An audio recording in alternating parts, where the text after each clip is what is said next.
Je ne me souviens pas de ma mort, je me souviens seulement de mon réveil. Et mon réveil est un hurlement. Il n'y a pas de lumière, pas encore. Il n'y a que le son. Un bourdonnement aigu, mécanique, qui vibre directement dans mes molaires. C'est le chant d'une scie à os. Une scie qui tourne à 15 000 tours par minute, à quelques millimètres de mon oreille.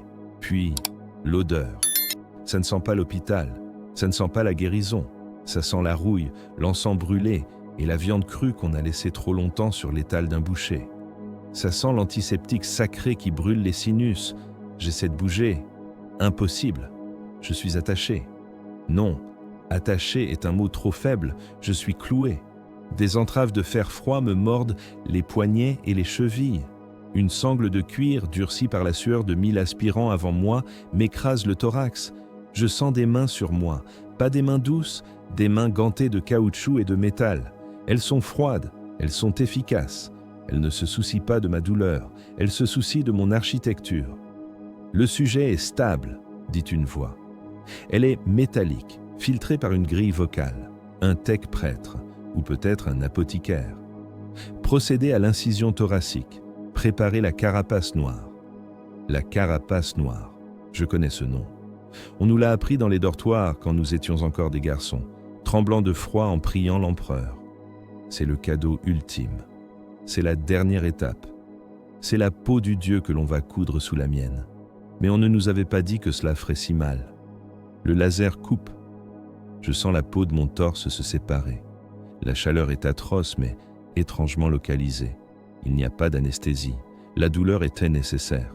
La douleur est là le premier test de loyauté. Si je crie, je suis faible. Si je m'évanouis, je suis inutile. Je fixe les ténèbres au-dessus de moi et je récite. L'empereur est ma lumière. L'empereur est mon bouclier. Les mots sortent de ma bouche comme un râle. Mes dents claquent aussi fort que j'ai peur de les briser. Quelque chose de grand, de lourd et d'humide est glissé sous ma peau ouverte. Je le sens bouger. C'est vivant. C'est une plaque de neuroplastique organique qui cherche sa place, qui se connecte à mes côtes, qui enfonce ses microfilaments dans mon système nerveux. C'est une invasion. C'est une violation. Mon corps, ce corps humain que ma mère m'a donné, est en train d'être effacé. Il est réécrit. Chaque connexion nerveuse est un éclair blanc qui explose derrière mes paupières. Je vois des étoiles. Je vois des galaxies qui brûlent.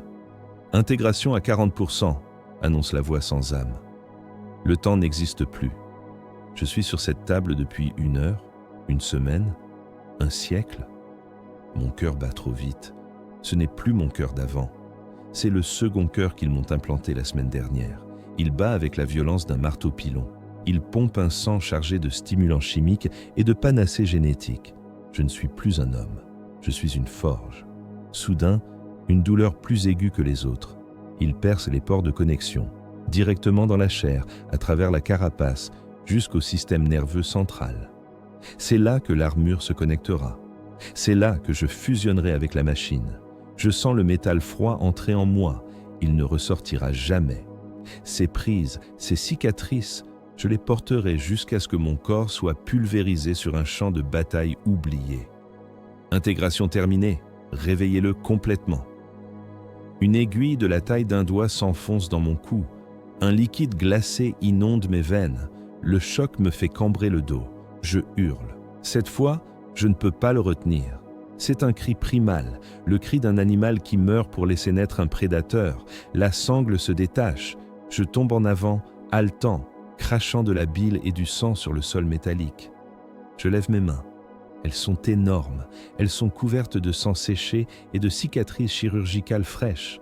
Je serre le poing. La puissance qui parcourt mon bras est terrifiante. Je pourrais briser un crâne humain comme un fruit mûr. Une lumière s'allume enfin, brutale, blanche. Devant moi, une silhouette immense, un géant en armure noire portant une croix de malte blanche sur l'épaule. Il me regarde avec des yeux qui ont vu l'enfer.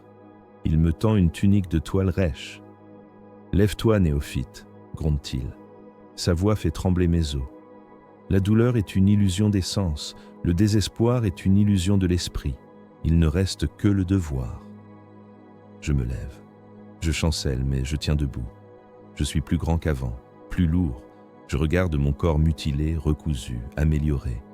L'enfant est mort sur cette table. Le Templier a ouvert les yeux, et j'ai faim de guerre. Le silence n'existe pas sur ce vaisseau. Le Vengeur éternel, notre monastère-forteresse, est une bête qui respire. Même dans les profondeurs des dortoirs des néophytes, j'entends le battement de son cœur de plasma. J'entends les hymnes diffusés par les haut-parleurs 24 heures sur 24. Seul l'empereur protège, seule la mort libère. Ces mots s'insinuent dans mes rêves. Ils remplacent mes souvenirs. Je ne me rappelle plus le visage de ma mère.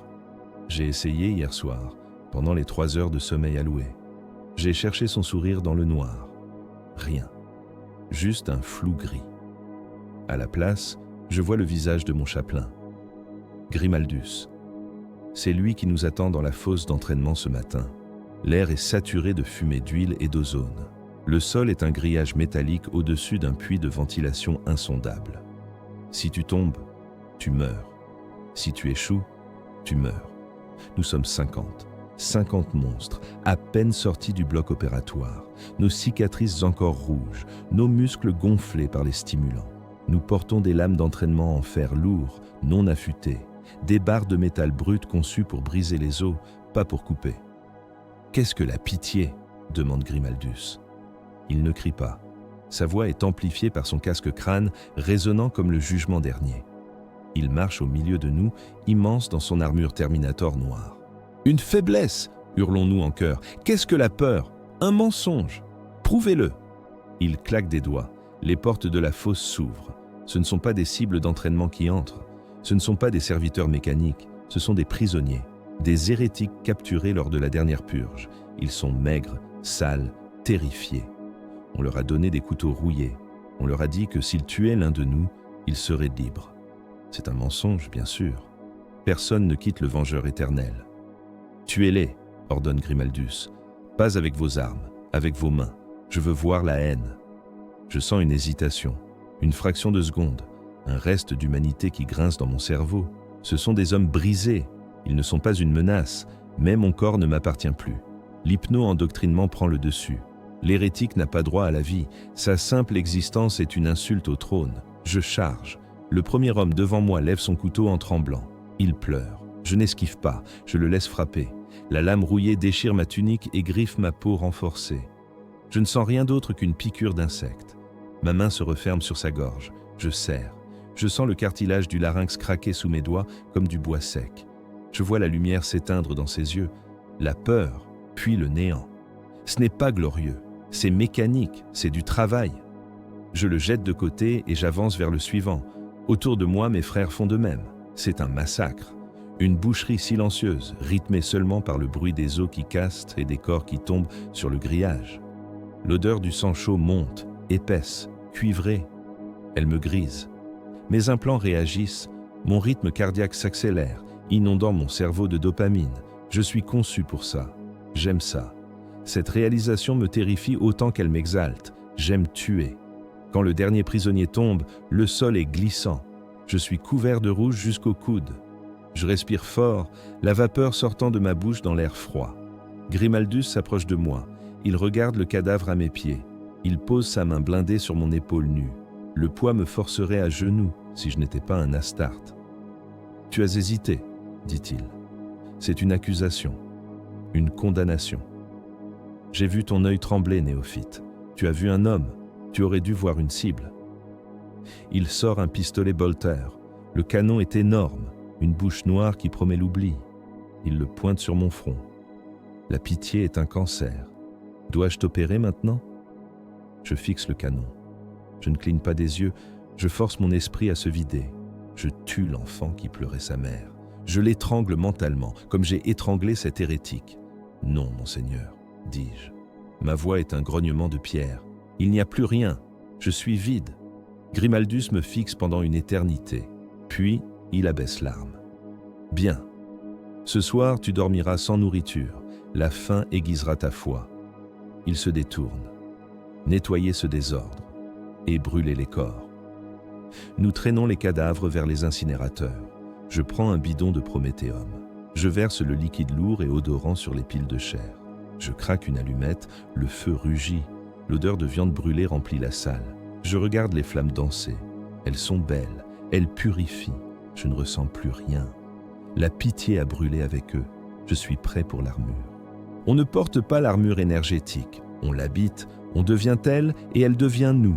C'est ce que les Tech Marines répètent alors qu'ils nous alignent dans l'armurerie sacrée. L'endroit ressemble plus à une cathédrale qu'à un vestiaire militaire. Les murs sont tapissés de parchemins de pureté. La cire des bougies coule sur les établis en acier brossé. L'odeur d'encens est si forte qu'elle pique les yeux. Je suis nu, debout sur une plateforme circulaire. Autour de moi, 4 serviteurs lobotomisés s'affairent. Ils ne parlent pas. Ils chantent en binaire, un cliquetis rythmé qui apaise l'esprit de la machine. Devant moi, suspendus par des chaînes gravitationnelles, les pièces de mon futur corps m'attendent. L'armure Mark X Tacticus. Elle n'est pas peinte aux couleurs vives des ultramarines, ni au rouge noble des Blood Angels. Elle est noire. Un noir absolu, mat, qui semble absorber la lumière des bougies. Le noir du vide spatial. Le noir de la fin des temps. Seules les épaulières sont d'un blanc immaculé, prêtes à recevoir la croix de Malte. Initialisation du rituel d'habillement, bourdonne un tech prêtre. Ça commence par la sous-combinaison. Une seconde peau synthétique, noire et moulante, qui se connecte à mes pores neuraux. Au moment où elle touche ma colonne vertébrale, je frissonne. Une sensation de froid liquide parcourt mon dos. Puis, la connexion s'établit. Je ne sens plus l'air sur ma peau. Je sens des données. Température ambiante, taux d'humidité, niveau de radiation. Mes sens s'étendent. Puis, les plaques de céramite, les grèves lourdes se verrouillent autour de mes jambes avec un clank hydraulique qui fait vibrer le sol. Je sens le poids, immense, écrasant. Un homme normal aurait les os broyés. Mes muscles renforcés se tendent pour compenser. Les servomoteurs de l'armure s'allument avec un gémissement aigu. Oui. Le poids disparaît. Je bouge la jambe. Elle est légère comme une plume, mais je sais qu'elle pourrait enfoncer une porte blindée. Le plastron vient ensuite. Il enferme ma cage thoracique dans un sarcophage de diamantine. Les rivets se serrent. Je suis scellé. Je me sens protégé, mais aussi piégé. Il n'y a plus de retour en arrière. Je ne serai plus jamais juste un homme marchant à l'air libre. Je serai toujours séparé du monde par 10 cm de composite, les gantelets. Je regarde mes mains disparaître dans les moufles de guerre. Je bouge les doigts. Les doigts de métal bougent en parfaite synchronisation. Je saisis un outil sur l'établi. Le retour tactile est parfait, artificiel mais précis. Je pourrais écraser une pierre ou ramasser un œuf. Je choisis d'écraser. L'outil se plie en deux comme du papier. Enfin, le casque. Le Tech Marine le tient d'entre ses mains métalliques comme un crâne sacré. Les lentilles sont rouges, sombres et menaçantes. Il l'abaisse sur ma tête. L'obscurité totale pendant 1 seconde. Puis, le bruit. KPHT. Les joints hermétiques se verrouillent. L'air extérieur est coupé. Je respire désormais de l'air recyclé, filtré, goûtant l'ozone et la sainteté. L'affichage tête haute, HUD, s'allume. Des runes dorées défilent devant mes yeux. Des cibles potentielles, des indicateurs de munitions, des prières tactiques. Le monde n'est plus fait de chair et de pierre. Il est fait de données tactiques. Tout ce que je vois est soit un allié, soit une cible, soit un obstacle. Systèmes nominaux, dit ma propre voix dans mes oreilles. Elle sonne différente. Déformée par la grille vocale, elle est devenue la voix d'un géant, profonde, inhumaine. Je fais un pas en avant, le sol tremble. Je me regarde dans le reflet d'une vitre blindée. Je ne vois pas un soldat. Je ne vois pas un héros. Je vois la mort. Une silhouette massive, noire et blanche, une gargouille vivante descendue de sa corniche pour punir les pêcheurs. Je lève mon bolter pour la première fois. L'arme se verrouille magnétiquement dans ma paume. Elle fait partie de moi. « Bienvenue dans la croisade, frère », dit le chapelain derrière moi. Je ne me retourne pas. Je fixe mon reflet. Je souris sous mon casque, mais personne ne peut le voir. Le noir n'est pas une couleur. C'est un serment. Et je suis prêt à éteindre les étoiles. Une épée n'est pas un outil. C'est une croix. C'est ce que je me dis alors que je suis agenouillé dans le reclusiam, la chapelle la plus profonde du vaisseau. L'air est froid ici, chargé de siècles de prières murmurées et de la poussière d'os de martyrs. Devant moi, sur l'autel de granit noir, repose mon arme de corps à corps, une épée tronçonneuse. Elle est lourde, brutale, industrielle. Les dents de monomoléculaires scintillent à la lueur des cierges. Le carter du moteur est peint en noir, gravé de litanies en haut gothique. Imperator vult, l'empereur le veut. Je ne suis pas seul. Mes frères de la nouvelle escouade sont agenouillés à mes côtés. Nous formons une ligne de statues noires, immobiles, silencieuses. Nos casques sont posés au sol, nos visages exposés à la lumière vacillante. Des visages durs, glabres, marqués par les cicatrices de l'opération et la rigueur de l'endoctrinement. Nous avons tous le même regard, celui de fanatiques qui attendent l'ordre de mourir. Le frère d'épée, notre sergent vétéran, s'avance. Il tient dans ses mains une longueur de chaîne en adamantium. Chaque maillon a été forgé individuellement par un artificier aveugle sur Terra. Chaque maillon représente un vœu de silence, de violence ou de pureté. C'est la tradition de Sigismund, c'est notre héritage. Sur le champ de bataille, un Astarte ne doit jamais être désarmé. Si sa main lâche, l'arme doit rester. Si son bras est coupé, l'arme doit tomber avec lui. Nous ne déposons jamais les armes, jamais. Le frère d'épée s'arrête devant moi. Tend le bras, initié.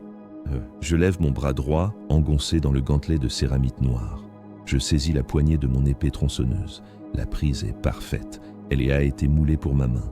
Il commence à enrouler la chaîne. Le son est unique. Clink, clink, clink. Le métal froid contre le métal froid. Il serre fort. Il ne se contente pas d'enrouler la chaîne autour de mon poignet. Il la lie à la garde de l'arme, puis remonte le long de mon avant-bras, verrouillant chaque boucle avec une pince hydraulique. Il serre jusqu'à ce que je sente la pression à travers l'armure. Il serre jusqu'à ce que l'épée devienne une extension inséparable de mon squelette. « Répète après moi », ordonne-t-il. Je fixe la croix noire sur son plastron. Je suis l'épée dans les ténèbres. Je suis l'épée dans les ténèbres, dis-je. Ma voix rejoint celle de mes frères, un chœur de baryton profond. Je suis le feu qui brûle l'hérétique. Je suis le feu qui brûle l'hérétique. Je n'accepterai aucune paix. Je ne connaîtrai aucun repos. Je n'accepterai aucune paix. Je ne connaîtrai aucun repos. Cette chaîne me lie à ma haine, et ma haine me lie à l'empereur. Cette chaîne me lie à ma haine, et ma haine me lie à l'empereur. Le dernier maillon est scellé par une soudure laser rapide. Une petite fumée âcre s'élève, l'odeur du métal brûlé. Je baisse le bras. L'épée pend au bout de ma main, lourde, rassurante. Je lâche la poignée pour tester le lien. L'arme ne tombe pas au sol. Elle se balance, retenue par la chaîne, frappant doucement contre ma jambe blindée. Je la saisis à nouveau. Le mouvement est fluide, rapide. Je suis prisonnier de mon devoir. Je suis esclave de ma guerre, et je n'ai jamais été aussi libre. Les alarmes de combat retentissent soudainement dans tout le vaisseau. Des sirènes hurlantes, rouges, urgentes. « À vos postes !» rugit le frère d'épée, dégainant sa propre lame énergétique crépitante. « Le contact est établi. Drop pod dans 5 minutes. » Nous nous levons comme un seul homme. Nous remettons nos casques. Les lentilles rouges s'allument dans la pénombre. Je regarde ma chaîne. Je regarde mon épée. Je ne sais pas où nous allons. Je ne sais pas qui nous allons tuer. Cela n'a aucune importance. L'arme a soif. Et moi aussi. On nous appelle les anges de la mort. Mais les anges ont des ailes. Nous tombons comme des pierres. Je suis assis dans le noir, sanglé dans le harnais de sécurité du module d'atterrissage. Le drop pod. C'est un cercueil vertical pour 10 hommes. Il n'y a pas de fenêtre. Il n'y a pas d'écran. Il n'y a que le bruit. Autour de moi, mes 9 frères sont immobiles, tête baissée. Dans mon oreillette, le chant du chapelain continue, une litanie monotone qui couvre à peine le vacarme extérieur. Frappez depuis le ciel, soyez le marteau de sa volonté. Soudain, le clong massif des pinces de largage qui s'ouvre, la gravité disparaît pendant une seconde, mon estomac remonte dans ma gorge, puis l'accélération, brutale, immédiate. Nous tombons vers la planète, le module tremble si violemment que mes dents s'entrechoquent, les rivets de la coque hurlent sous la pression atmosphérique, je vois la peinture intérieure s'écailler à cause de la chaleur de la rentrée. L'air devient brûlant. Boum, boum, boum. La défense anti-aérienne ennemie. Des obus explosent tout autour de nous. Je sens les éclats frapper la coque extérieure comme de la grêle sur un toit en tôle. Si l'un d'eux nous touche directement, nous serons vaporisés avant même de toucher le sol. Je ne prie pas pour ma survie. Je prie pour arriver en bas afin de pouvoir tuer. 10 secondes avant l'impact, hurle la voix du sergent. Les rétrofusées s'allument. C'est comme si un géant nous frappait par en dessous. La décélération m'écrase contre mon siège. Ma vision se voile de rouge. Mes os gémissent. L'impact. Crash. Le monde s'arrête brutalement. La poussière tombe du plafond. Déploiement. Déploiement. Les boulons explosifs des portes sautent. Les rampes s'abaissent lourdement dans la boue. La lumière du jour entre. Grise, sale, pleine de fumée. Je détache mon harnais. Je bondis. Je ne réfléchis pas. Je suis un algorithme de destruction. La première chose que je vois, c'est eux, des traîtres, des renégats de la garde impériale vêtus de haillons, armés de fusils laser volés. Ils nous regardent sortir de la fumée comme si nous étions des démons. Ils ont raison. Je lève mon bolter. Je ne vise pas. À cette distance, rater est impossible. J'appuie sur la détente. Blam, blam, blam. Le recul du bolter est massif, satisfaisant. Chaque tir est une mini-explosion. Je vois le premier traître exploser, littéralement. Le projectile de calibre .75 pénètre son torse fragile et explose à l'intérieur. Il n'y a plus de torse, juste une brume rouge et des morceaux d'os qui volent. Le son est assourdissant. C'est une musique, la liturgie du bolter. Je charge.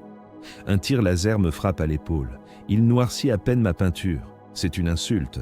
J'arrive au contact. Je lève mon épée tronçonneuse. J'active le moteur. Vroom! Les dents tournent, affamées.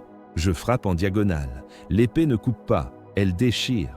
Elle mord la chair, le tissu, l'os et recrache tout en une pluie de gore chaud qui macule mon viseur. Le traître hurle, mais son cri est noyé par le rugissement de mon arme. Je suis au milieu d'eux.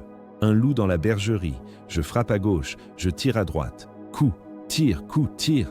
C'est un rythme, une danse. Je marche sur des cadavres qui sont encore chauds. Je sens leurs côtes craquer sous mes bottes blindées. Mon HUD clignote de runes vertes. Cible éliminée, cible éliminée. Je ne ressens aucune colère, juste une efficacité froide. Ils sont mous, ils sont lents. Ils sont faibles. Comment ont-ils osé se détourner de sa lumière? Comment ont-ils osé croire qu'ils pouvaient nous arrêter? Un grenade tombe à mes pieds. Je ne bouge pas. Boum! L'explosion me secoue, raie mes jambières, envoie des shrapnels contre mon plastron. Je sors de la fumée, indemne, invincible. Le lanceur de grenades me regarde, les yeux écarquillés de terreur pure. Il lâche son arme. Il tombe à genoux. Il supplie. Pitié! Je m'arrête devant lui.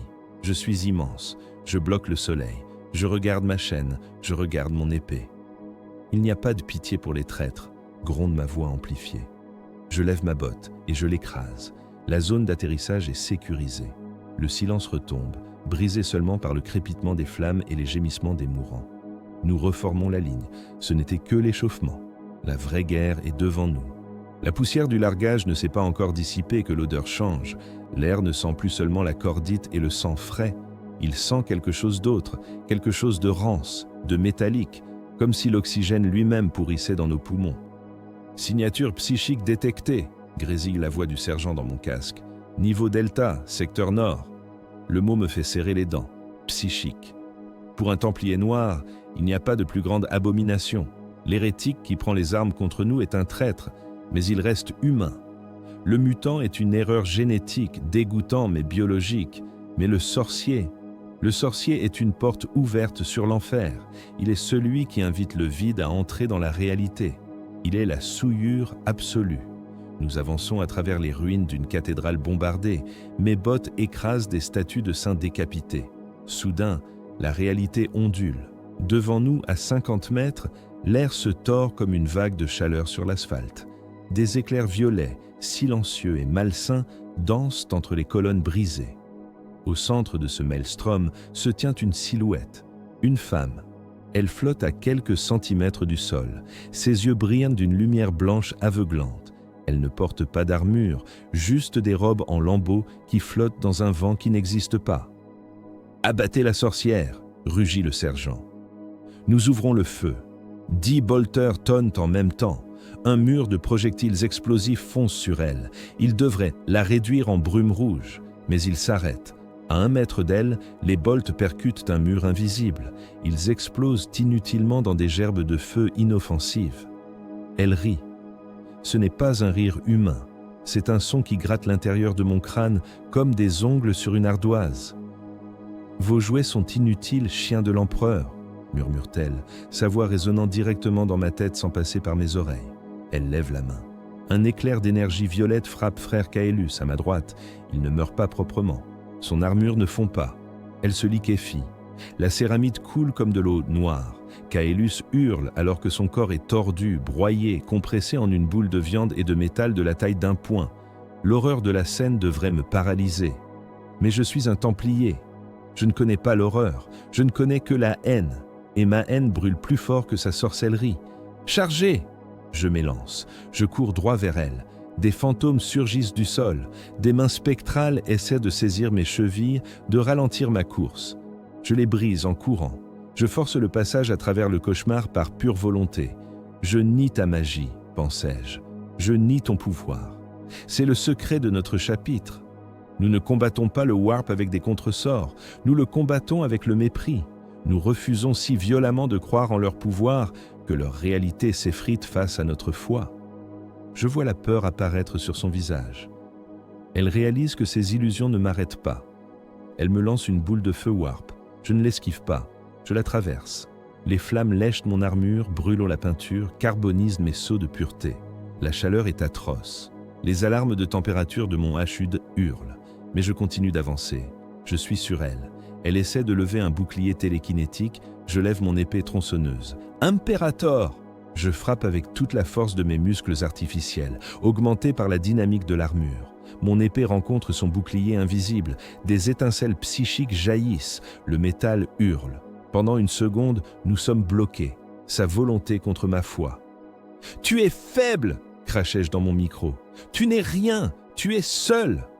Son bouclier se fissure. Je le vois se briser comme du verre. Ma lame descend. Il n'y a plus de magie. Juste de la chair tendre et des os fragiles.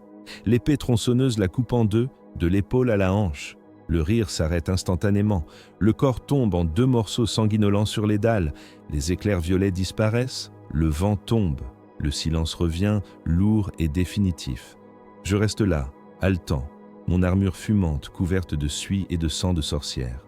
Je regarde le cadavre. Il semble si petit maintenant. Juste une femme morte. Je crache sur sa dépouille. Le sergent s'approche de moi. Il regarde l'état de mon armure. « Brûlé », constate-t-il. « Purifié », je réponds. Il hoche la tête. « Brûlez le corps, que rien ne reste. » Je sors mon lance-flamme compact. Je regarde les restes de la sorcière. Il n'y a pas de satisfaction, juste le devoir accompli. Une tache nettoyée sur la nappe de l'univers. J'appuie sur la gâchette. Le Prométhéum lave tout. La guerre est bruyante. La guerre est simple. La paix est un poison. Nous avons quitté la surface de la planète il y a 3 semaines. La purge est terminée. Le monde brûle derrière nous, purifié, rendu au silence de l'orthodoxie. Nous sommes remontés dans les cieux, vers le ventre froid du vengeur éternel. Maintenant, nous sommes dans le vide. Le voyage warp vers la prochaine zone de guerre prendra des mois. Pour un homme normal, c'est une période de repos. Pour un Templier noir, c'est une torture. Je suis dans ma cellule monacale. Elle fait 3 mètres sur 3. Les murs sont en acier nu, sans décoration, sauf un petit autel portatif où repose un crâne de serviteur chromé. Il n'y a pas de lit.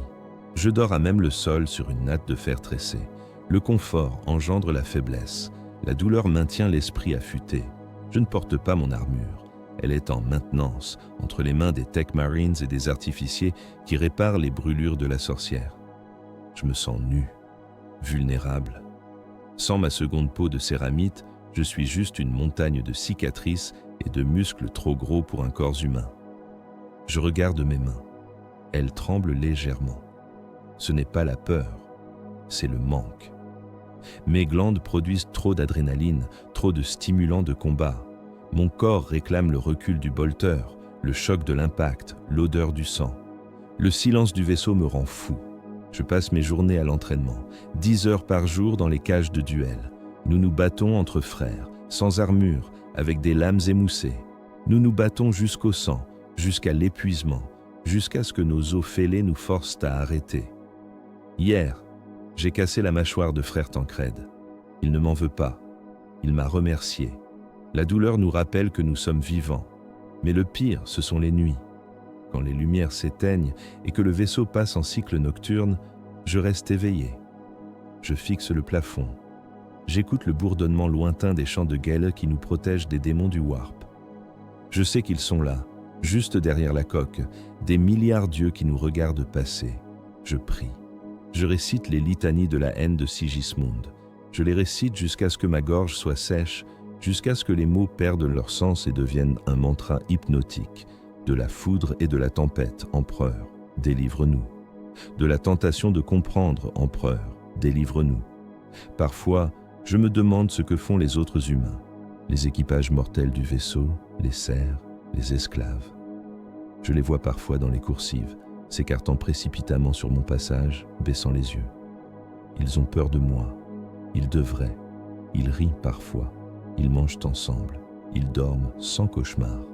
Je ne les envie pas. Je les méprise. Ils sont du bétail. Ils vivent parce que nous saignons. Ils ne comprendront jamais le poids de la galaxie. Ils ne sauront jamais ce que c'est de tenir l'obscurité à distance avec ses propres mains. Je prends ma pierre à aiguiser, je prends mon couteau de combat. Screech, screech, screech. Le bruit est apaisant. Je frotte la lame contre la pierre, encore et encore, des heures durant. Je cherche la perfection du tranchant, une lame parfaite pour un tueur parfait. C'est tout ce qui me reste. Je ne suis pas un philosophe, je ne suis pas un bâtisseur, je ne suis même plus vraiment un homme. Je suis une balle dans la chambre d'un fusil, attendant que quelqu'un appuie sur la détente. L'interphone de ma cellule grésille soudainement. Frère initié, présentez-vous au reclusiam. Je me lève instantanément. Mon cœur bondit. Est-ce la guerre? Est-ce enfin la fin du silence? Je sors dans le couloir froid. Je marche vite. Je prie pour que ce soit une nouvelle abomination à tuer. N'importe quoi, juste plus de silence. On nous dit que nous sommes les défenseurs de l'humanité. C'est faux. Nous sommes ses geôliers. L'humanité ne veut pas être sauvée. Elle veut être confortable. Elle veut pécher en paix, vénérer de faux dieux dans l'ombre, commercer avec des xénos pour quelques crédits de plus. L'humanité est un enfant stupide qui joue avec une grenade dégoupillée. Si nous ne la frappons pas, si nous ne la terrorisons pas pour qu'elle obéisse, elle s'auto-détruira. Je marche sur le pont d'envol. Nous venons d'accoster une station orbitale impériale en détresse. Ils ont appelé à l'aide. Une incursion pirate, disait-il. Mais quand nous débarquons, je ne vois pas de victimes innocentes. Je vois la faiblesse. Le gouverneur de la station s'avance vers nous. Il est gras, il porte des soies coûteuses et des bagues en or à chaque doigt. Il transpire la peur et le parfum bon marché. « Mes seigneurs », couine-t-il en essayant de s'agenouiller, ses genoux tremblants sous son poids. « Loué soit le trône, vous êtes venus nous sauver. » Je le regarde de haut. Mon casque scanne ses signes vitaux. Rythme cardiaque erratique, pupilles dilatées, traces de narcotiques dans le sang. Il ne regarde pas mon visage, il ne peut voir que mon masque de mort, il regarde mon bolter. Il a peur que je ne sois pas là pour le sauver, mais pour le juger. Il a raison. « Où sont les pirates ?» demande le sergent, sa voix amplifiée coupant la plainte du gouverneur comme une lame. « Ils sont partis quand ils ont détecté votre vaisseau, » balbutie le gras. « Mais ils ont pris nos réserves, nos offrandes à l'empereur. » Je regarde autour de moi. Je regarde les symboles sur les murs de la station. L'Aquila impérial est là, oui, mais il est stylisé, déformé, trop rond, trop artistique. Et là, dans un coin, à peine caché par une caisse de ravitaillement, une petite idole, une statuette de bois représentant une divinité locale de la fertilité. Un frisson de dégoût parcourt mon échine. Ce n'est pas de l'hérésie majeure, ce n'est pas le chaos, c'est juste de la tolérance, de la petite corruption banale. C'est ainsi que tout commence. Je m'avance vers l'idole, je l'écrase sous ma botte, le bois craque. Le gouverneur pousse un petit cri étouffé, je me tourne vers lui. Je fais un pas, il recule, trébuche, tombe sur les fesses. « Tu tolères ceci ?» grondai-je. « Ce n'est rien. Juste des superstitions des ouvriers. Je ne voulais pas provoquer de révolte en les interdisant. » Provoquer une révolte. Il a préféré la paix à la pureté. Il a préféré le compromis au devoir. c'est le péché capital.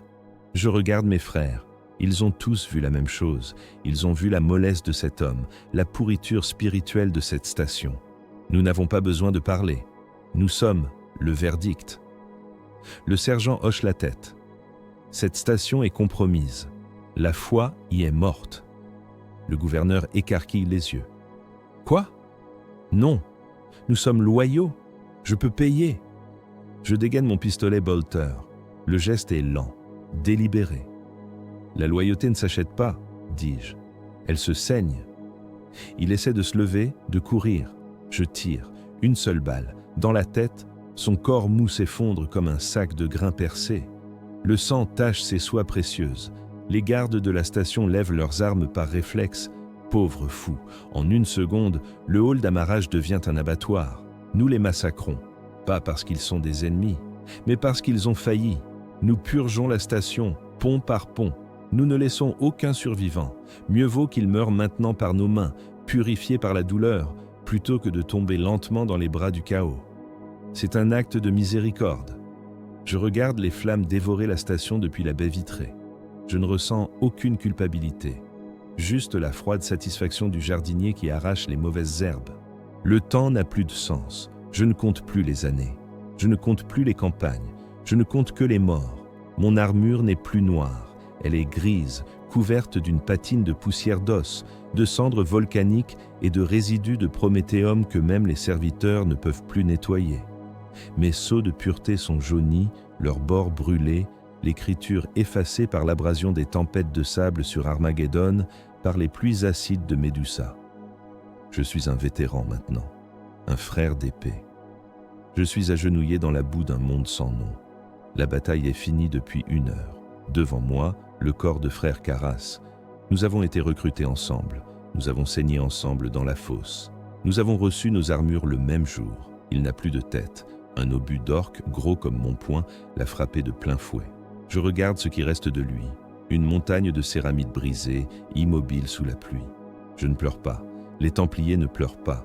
Je ressens un vide, comme si on m'avait arraché une dent, laissant un trou sensible que ma langue ne peut s'empêcher de toucher. Carras était mon flanc gauche, il était mon bouclier. Maintenant, je suis exposé. Je tends la main vers son plastron, je détache ses chaînes, c'est dur.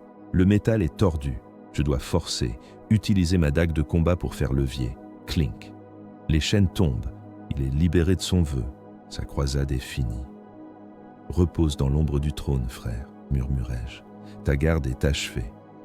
L'apothicaire arrive, il porte son artésium, cette perceuse cruelle conçue pour voler l'héritage des morts. Il ne dit rien. Il s'agenouille sur la poitrine de Carras, VRR claque. Il perce. Il enfonce l'extracteur dans la poitrine, cherchant les glandes progénoïdes, les graines génétiques, l'avenir du chapitre. Carras est mort, mais sa chair servira à créer un autre monstre, un autre moi, dans 10 ans ou dans un siècle. C'est le cycle. Nous ne sommes pas des individus, nous sommes une monnaie que l'empereur dépense. Je me relève. Mes genoux craquent. Mes articulations sont remplies de gravier. Je regarde autour de moi. De mon escouade d'origine, il ne reste que moi et Tancred. Et Tancred a perdu un bras il y a 2 mois. Il se bat avec une prothèse mécanique qui grince quand il pleut. Nous sommes usés. L'immortalité est un mensonge. Oui, nous ne vieillissons pas comme les hommes normaux. Mais nous nous érodons. Comme des pierres sous une cascade de sang, chaque bataille emporte un petit morceau de nous. Un réflexe qui ralentit, une cicatrice qui tire, un souvenir qui s'efface. Je ramasse l'épée de Carras. Je ne peux pas la laisser là. Elle est lourde, morte. Sans la main de mon frère pour l'animer, ce n'est qu'un morceau de métal froid. Je l'attache à ma ceinture. Je la porterai jusqu'au vaisseau. Je la placerai dans la crypte des héros. Et demain, un néophyte prendra sa place. Un garçon sans visage, frais et moulu des cuves, qui portera son armure repeinte, qui utilisera son bolter. Il ne saura rien de Carras. Il ne saura pas comment il riait, rarement, ou comment il chargeait, toujours. Il sera juste le frère de gauche. Je sens une colère froide monter en moi. Pas contre l'ennemi, contre l'univers, contre le gaspillage. Tant de force, tant de fureur, pour finir comme un déchet dans la boue. Est-ce ma fin aussi? Une mort anonyme sous un ciel gris? Je serre les poings. Non. Je ne mourrai pas comme ça. Je mourrai sur une montagne de cadavres ennemis, si haute qu'elle touchera les pieds de l'empereur. Je ferai de ma mort un événement. « En avant !» crie le chapelain. « Le vaisseau attend !» Je tourne le dos au corps de mon ami. Je ne me retourne pas. Le chagrin est pour les poètes. Je suis un templier. Je marche. Je suis fatigué. C'est une pensée hérétique, je le sais. Un Astartès ne connaît pas la fatigue. Mais mon âme est lourde. Elle pèse plus que mon armure. Je suis en stase méditative dans le caisson d'hypnothérapie du Reclusiam. Des aiguilles sont plantées dans mon crâne, diffusant de l'encens neurochimique directement dans mon cerveau. Je suis censé me reposer. Mais je ne me repose pas. Je cherche. Je marche dans un couloir de marbre noir. Il est infini. Des statues de héros morts me regardent passer, leurs visages figés dans des hurlements silencieux de gloire. Je cherche le premier, Sigismund, le champion de l'empereur, celui qui n'a jamais reculé, celui qui a croisé le fer avec les primarques déchus et qui a survécu par la seule force de sa haine. On dit que son esprit hante encore les rêves de ses fils les plus dévoués. On dit qu'il nous juge. « Père » appelai-je dans le vide onirique. Ma voix ne porte pas. Elle tombe au sol comme une pierre morte. Le couloir s'allonge. Les ombres s'étirent, prenant la forme de griffes, de crocs, de démons que j'ai tués il y a 100 ans. Je sens une présence derrière moi, froide, immense. Je me retourne. Il est là. Il ne ressemble pas aux statues. Il n'est pas beau. Son armure est une ruine. Elle est fendue, brûlée, couverte du sang noir des traîtres. Son épée, l'épée noire, est ébréchée. Il n'a pas de casque. Son visage est un paysage de cicatrices, de peau tannée et d'yeux qui ne clignent pas. Des yeux qui ont vu Terra brûler. Il me regarde. Je tombe à genoux. Dans mon rêve, je suis petit. Je suis un enfant en armure trop grande. Suis-je digne ? Demandai-je. C'est la question qui me ronge chaque nuit. Ai-je assez tué ? Sigismund ne sourit pas. Il ne parle pas tout de suite. Il s'approche. Je sens l'odeur de la poussière antique sur lui. Il pose sa main gantée sur ma tête. Ce n'est pas une bénédiction. C'est une pesée. Tu comptes tes morts, dit-il. Sa voix est le bruit de 2 pierres qu'on frotte l'une contre l'autre. C'est une erreur. Je lève les yeux, tremblant. Pourquoi, mon Seigneur ? Parce que le nombre ne compte pas. Seule la fin compte. Il appuie plus fort. Je sens mon crâne craquer sous la pression. Tu as peur de mourir pour rien, continue-t-il. Tu veux une belle mort, une mort de légende. C'est de la vanité. Il se penche vers moi, son visage à quelques centimètres du mien. Je vois l'abîme dans ses pupilles. La seule mort digne est celle qui achète une seconde de plus à l'humanité.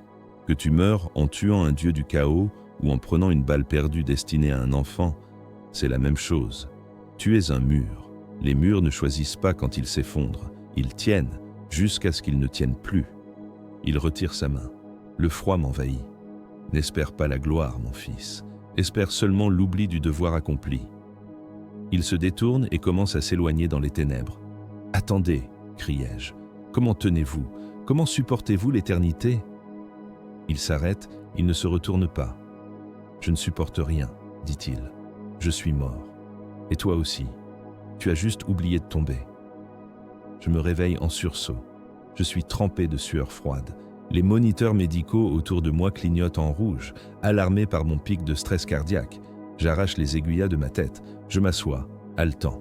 « Tu es mort. Tu as juste oublié de tomber. » La phrase tourne en boucle dans mon esprit.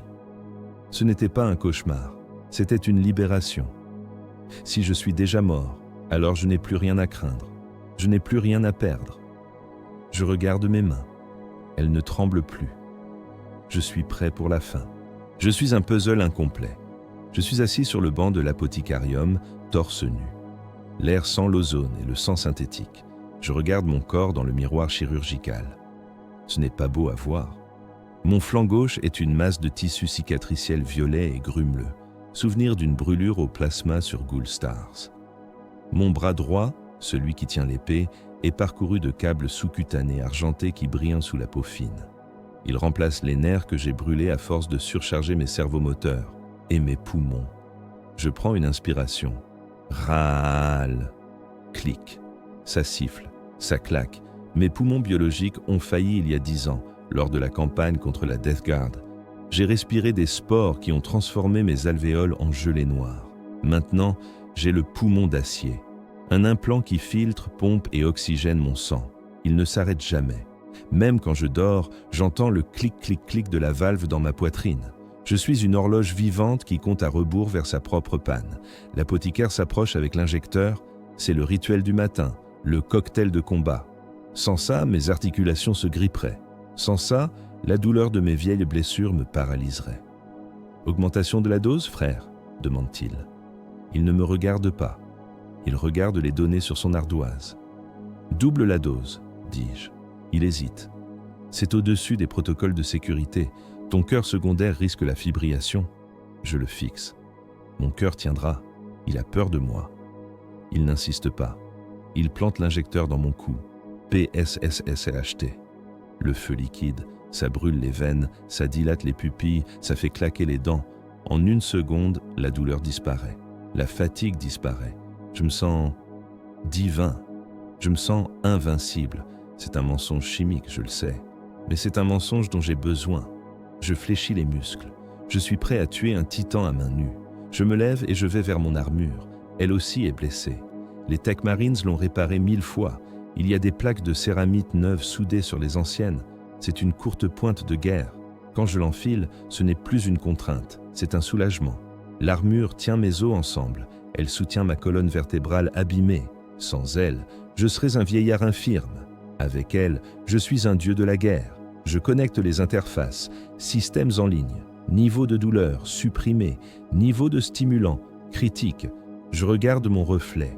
Le casque me regarde en retour. Où s'arrête l'homme? Où commence la machine? Je ne sais plus.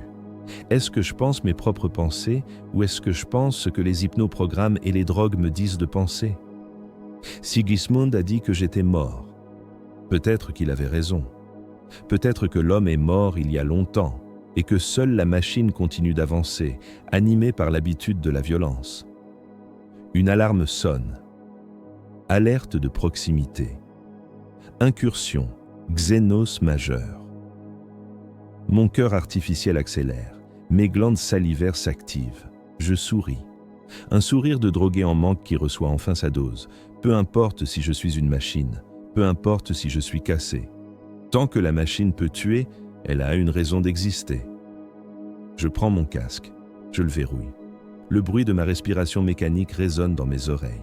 Clic, râle, clic. C'est la plus belle musique du monde. La guerre n'est plus une stratégie. C'est une noyade. Nous sommes sur un monde ruche dont j'ai oublié le nom.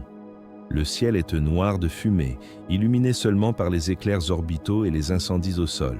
Nous sommes encerclés, pas par des rebelles, pas par des pirates, par eux, les tyrannides, le grand dévoreur. Ils sont infinis. Une marée de chitines, de griffes et de dents qui recouvrent l'horizon. Ils ne crient pas de haine, ils ne prient pas de Dieu. Ils ont juste faim. Mon escouade tient une position défensive au sommet d'une spire de manufactorum en ruine. Nous sommes le dernier rempart. Derrière nous, les navettes d'évacuation emportent les derniers civils importants et les reliques sacrées. Nous ne partirons pas. Nous sommes le bouchon de la bouteille. « Ils arrivent !» hurle Tancred. Je n'ai pas besoin qu'ils me le disent. Je les sens. Le sol tremble sous le poids de millions de griffes. L'air pue l'acide et les phéromones extraterrestres. Ils escaladent les murs, des gonds, des milliers. Ils montent comme des insectes, se piétinant les uns les autres pour nous atteindre. « Feu !» nos bolters chantent. C'est un mur de bruit solide. Chaque tir fait exploser une tête, déchire un thorax. Les corps tombent par centaines, mais pour chaque monstre tué, 3 autres prennent sa place. Ils montent sur les cadavres de leurs frères pour gagner de la hauteur. C'est une rampe de viande morte. Mon bolter claque à sec. « Recharge !» Je n'ai plus de chargeur. J'ai vidé mes réserves il y a 10 minutes. Je jette l'arme vide. Elle ne sert plus à rien. Je dégaine mon épée tronçonneuse. Elle rugit, affamée, vibrante dans ma main enchaînée. « Pour l'empereur! Pour Sigismund !» Je me jette au bord de la plateforme. Je ne les attends pas. Je les rencontre. Le corps à corps commence. Ce n'est pas du duel. C'est de la boucherie industrielle. Je tranche, je coupe, je déchire, le sang extraterrestre vert et corrosif gicle sur mon armure. Il siffle sur la céramide chaude. Un guerrier tyrannide, une bête de 2,50 m avec des lames d'os à la place des bras, saute sur moi. Il est rapide. trop rapide. Une de ces lames frappe mon plastron. Je sens le choc me couper le souffle. L'armure tient, mais mes côtes, déjà fragilisées, crient. Je rugis. Je plante mon épée dans son ventre mou. Je force le moteur. Les dents de la tronçonneuse mangent ses entrailles, dispersant des boyaux violets partout. Il hurle et meurt. Je le repousse d'un coup de pied, mais ils sont trop nombreux. Je vois Tancrède tomber. Un essaim de voraces le recouvre. Je l'entends crier alors qu'il trouve les joints de son armure et commence à le manger vivant. « Frère !» Je veux aller l'aider. Mais une ombre massive tombe sur moi, un carnifex, un char d'assaut vivant. Il défonce le mur à ma gauche. Il rugit, un son qui fait éclater les tympans. Il charge. Je suis seul face à lui. Je suis épuisé. Mes stimulants s'épuisent. Mon poumon d'acier cliquette frénétiquement, incapable de fournir assez d'oxygène. Je devrais avoir peur. Je devrais fuir. Mais je suis un Templier. Je ris. Je ris parce que c'est absurde. Je ris parce que c'est la fin que je voulais. « Viens !» hurlai-je à la bête. « Viens te briser sur moi !» Je ne prie plus avec des mots. Ma prière est le mouvement de mon bras. Ma liturgie est le bruit de mon moteur. Mon offrande est le sang que je verse. Je suis au centre de l'ouragan. Je ne sens plus la douleur. Je suis en transe. Je suis la mort. Je suis l'épée dans les ténèbres. Et je vais emmener autant de ces bâtards que possible avec moi en enfer. Le carnifex lève ses griffes. Je lève mon épée. Le choc est imminent. C'est beau. Le monde bascule. Ce n'est pas une métaphore. Le sol, le ciel, l'horizon, tout pivote de 90 degrés. Je réalise avec un détachement curieux que je suis en train de tomber. Le carnifex m'a frappé. Je n'ai pas vu le coup venir. J'ai bloqué la première griffe, j'ai esquivé la queue barbelée, mais je n'ai pas vu l'autre bras, celui qui tenait le bioknout. L'impact a été sismique. Comme si on m'avait lancé une locomotive au visage, je touche le sol. Mon armure racle le bétoplaste dans une gerbe d'étincelles. Je glisse sur 10 mètres avant de heurter un pilier en ruine. Crac! Le bruit vient de l'intérieur de moi. Je essaie de me relever, je ne peux pas. Mes jambes ne répondent pas. Je regarde vers le bas. Ma jambe droite est tordue à un angle impossible, le genou broyé, la céramite ouverte révélant l'os blanc et le métal des implants. Ma jambe gauche est coincée sous un bloc de maçonnerie, mais ce n'est pas le pire. Le pire, c'est le silence dans ma poitrine. Le clic-clic-clic de mon poumon d'acier s'est arrêté. Le boîtier a été écrasé par l'impact. Je suffoque, je cherche de l'air. Ma bouche s'ouvre comme celle d'un poisson hors de l'eau. Mes poumons biologiques, ces sacs de viande pourrie, essaient de prendre le relais, mais ils ne pompent que du sang et de la poussière. Ma vision se rétrécit. Un tunnel noir se referme sur les bords. Les runes de mon HUD s'affolent, rouges, clignotantes, illisibles. Alerte critique, défaillance multisystème, administration du dernier sacrement. Je vois le carnifex approcher. Il est lent maintenant, il boite. J'ai réussi à lui ouvrir le ventre avant de voler. Il traîne ses entrailles derrière lui, mais il est encore vivant. Il veut finir le travail, il veut me manger. Non.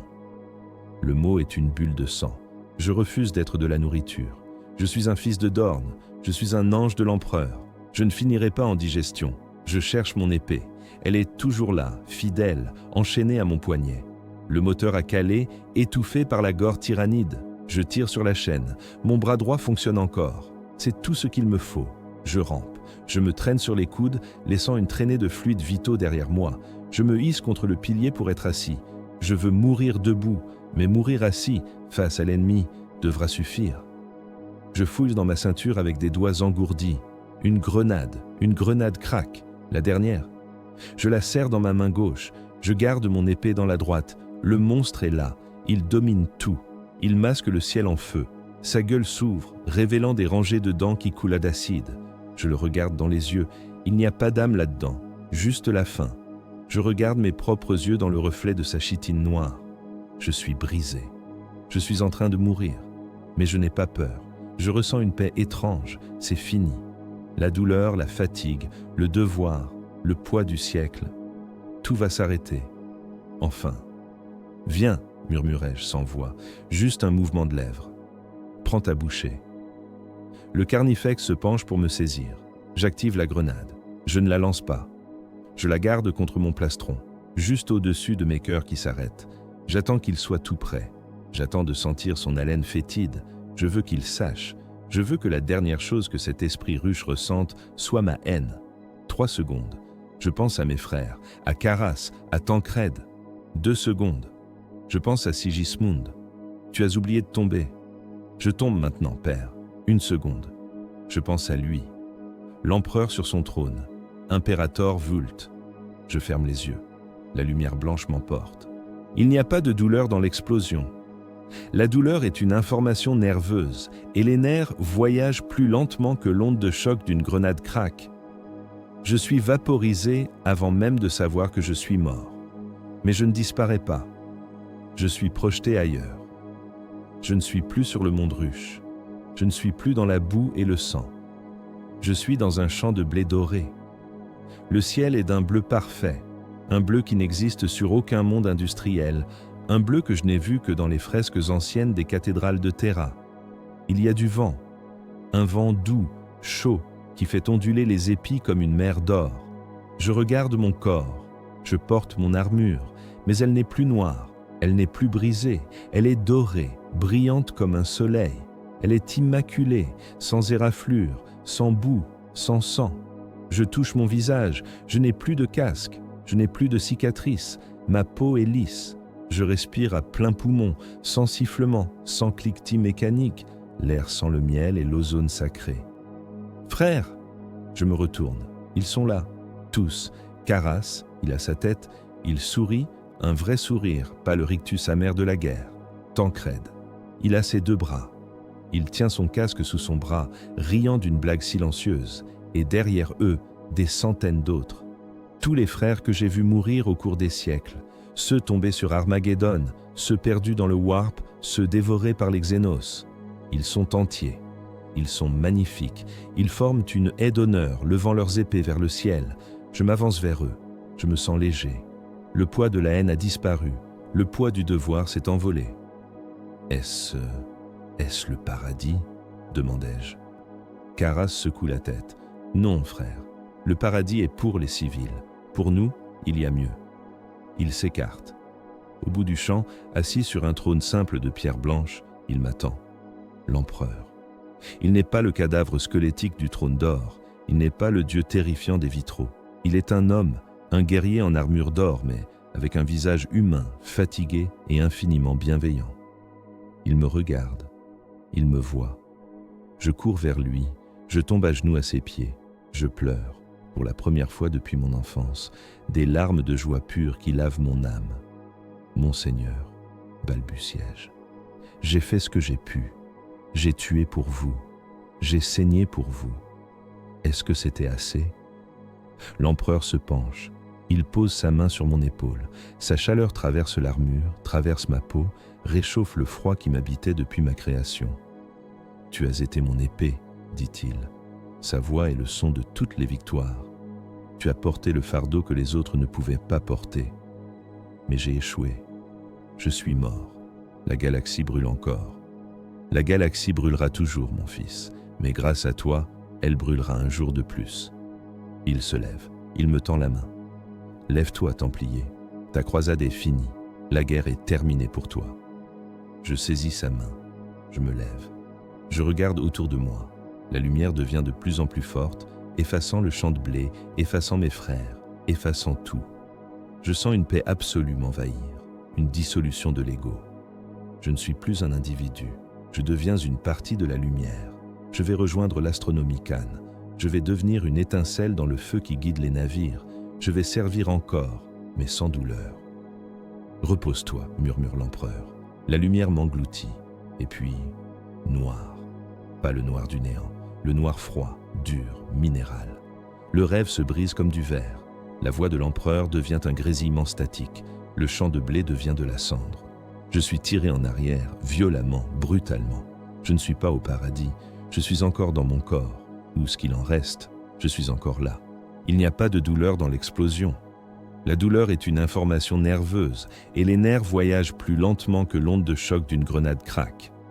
Je suis vaporisé avant même de savoir que je suis mort. Mais je ne disparais pas. Je suis projeté ailleurs. Je ne suis plus sur le mont Ruche. Je ne suis plus dans la boue et le sang.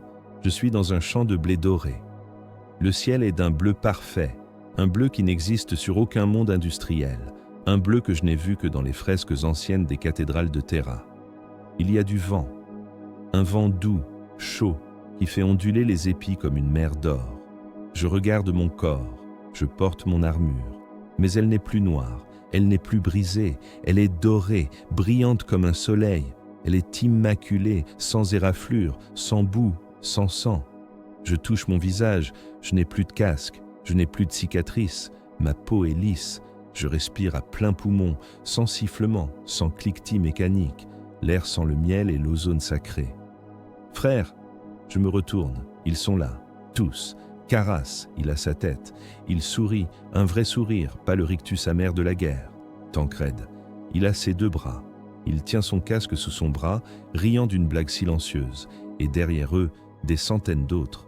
Tous les frères que j'ai vus mourir au cours des siècles, ceux tombés sur Armageddon, ceux perdus dans le Warp, ceux dévorés par les Xénos, ils sont entiers, ils sont magnifiques, ils forment une haie d'honneur, levant leurs épées vers le ciel. Je m'avance vers eux.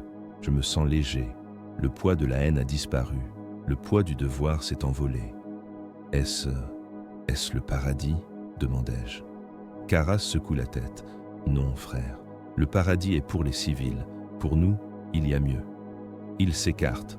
Au bout du champ, assis sur un trône simple de pierre blanche, il m'attend. L'empereur. Il n'est pas le cadavre squelettique du trône d'or, il n'est pas le dieu terrifiant des vitraux, il est un homme, un guerrier en armure d'or, mais avec un visage humain, fatigué et infiniment bienveillant. Il me regarde, il me voit, je cours vers lui, je tombe à genoux à ses pieds. Je pleure pour la première fois depuis mon enfance, des larmes de joie pure qui lavent mon âme. Mon Seigneur, balbutiai-je, j'ai fait ce que j'ai pu, j'ai tué pour vous, j'ai saigné pour vous, est-ce que c'était assez ? L'empereur se penche, il pose sa main sur mon épaule, sa chaleur traverse l'armure, traverse ma peau, réchauffe le froid qui m'habitait depuis ma création.